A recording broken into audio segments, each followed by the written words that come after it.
अस्सलाम वालेकुम स्टूडेंट्स, तमाम स्टूडेंट्स को मेरी स्टफ चैनल में खुशामदीद कहते हैं। आज की वीडियो में मैं आपको अल्लामा इकबाल ओपन यूनिवर्सिटी के रिज़ल्ट में जो डिफरेंट टर्म्स यूज़ की जाती हैं उनके मीनिंग बताऊंगा और कहाँ पर यूटिलाइज़ की जाती हैं उनका इस्तेमाल बताऊंगा। तो इससे पहले हमारे चैनल पे नए हैं तो चैनल को सब्सक्राइब कर दें ताकि इस तरह की अल्लामा इकबाल ओपन यूनिवर्सिटी के रिलेटेड अपडेट्स आपको मिलती रहें। तो चलते हैं स्टूडेंट्स वीडियो की तरफ। तो अल्लामा इकबाल यूनिवर्सिटी का जब रिज़ल्ट आता है तो उसके सामने आप डिफरेंट टर्म्स लिखी देखते हैं जिसमें डिफरेंट टर्म्स शामिल हैं। इनकी डिटेल कुछ यूँ है कि RE लिखा होता है, उसका मतलब होता है R से री अपीयर और इन एग्ज़ाम। ठीक है जी, तो इसका मतलब होगा कि आपने एग्ज़ाम में फिर से री अपीयर होना है। अगर ARE लिखा होता है तो इसका मतलब होता है कि आपने जो एग्ज़ाम जिसके आगे सब्जेक्ट के रिलेटेड लिखा होता है, जिस सब्जेक्ट के आगे, उसका मतलब होता है कि उस एग्ज़ाम में आपने फिर रीअपीयर होना है। अब ये एग्ज़ाम कब होगा? जब आप अगले सेमेस्टर में पहुंचेंगे तो जो पिछले उस नए सेमेस्टर के स्टूडेंट्स आएंगे तो आप कंटिन्यू तो अगले सेमेस्टर को रखेंगे, लेकिन उससे पीछे जो नए सेमेस्टर वाले आएंगे तो उनके जब एग्ज़ाम्स हो रहे होंगे तो आपके एग्ज़ाम और उनके एग्ज़ाम का आपस में क्लैश नहीं आएगा।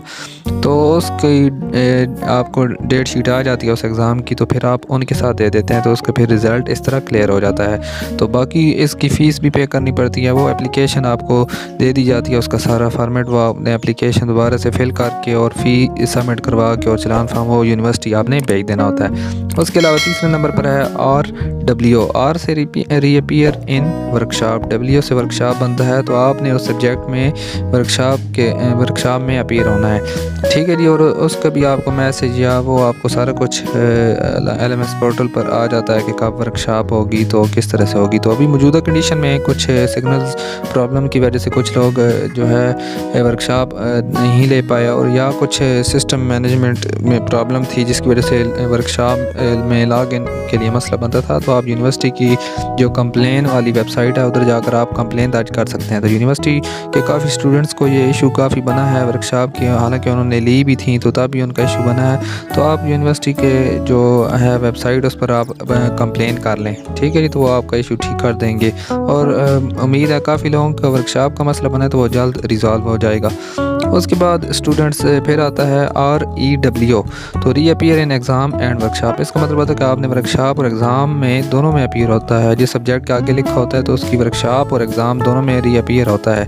फिर है जी REW, तो AREW, तो again reappear in exam and workshop. तो ये भी लिखा होता है AW, इसका मतलब होता है एब्सेंट इन वर्कशॉप, कि आप उस वर्कशॉप में एब्सेंट थे, तो मतलब ये है कि आपने वर्कशॉप फिर से लेनी है। AE absent in workshop.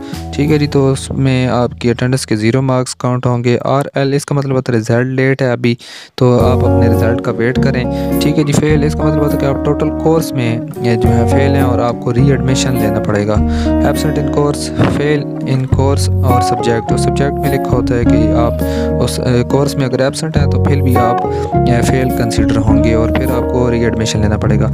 Absent in exam का मतलब है कि आप रीअपीयर थे एग्ज़ाम में, मतलब कि आपने रीअपीयर होना है उस एग्ज़ाम में और आपका दोबारा उस सब्जेक्ट का एग्ज़ाम होगा। ठीक है जी। उसके अलावा मार्क्स लिखा होता है, इसका मतलब होता है कन्फिलेटेड मार्क्स।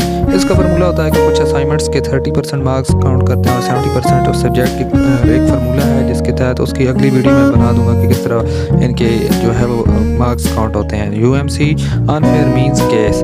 ठीक है जी, तो इसमें आप, तो इसका मतलब होता है कि आपने पेपर के दरमियान कुछ गड़बड़ किया जिसकी वजह से एग्जामिनर ने आपको पेपर से आउट कर दिया या पेपर ले लिया है, तो ये UMC के केस में आता है। तो आपको फाइनली जब रिज़ल्ट आता है तो पेपर से डिस्क्वालीफाई कर दिया जाता है। ठीक है जी, तो आपका रिज़ल्ट डिस्क्वालीफाई हो जाता है। तो आज के लिए इतना ही, मज़ीद मिलते हैं नेक्स्ट वीडियो में। अगर स्टूडेंट्स आपको वीडियो अच्छी लगी है तो चैनल को सब्सक्राइब कर दें और साथ वाले को प्रेस कर लें और अपने दोस्तों तक ये वीडियो शेयर कर दें। तो मज़ीद जो असाइनमेंट्स और रिज़ल्ट किस तरह से बनता है उसका जो वीडियो है उस पर मैं प्रॉपर वीडियो बनाकर शेयर कर दूँगा, तो आप हमारे चैनल पर रहिएगा ताकि आपको वो वीडियो आप तक पहुंच सके। तो अपने स्टूडेंट्स को ये वीडियो शेयर कर दीजिएगा ताकि उनकी टेंशन दूर हो जाए। तो आज के लिए स्टूडेंट्स इतना ही, मज़ीद मिलते हैं नेक्स्ट वीडियो में। अल्लाह हाफिज़।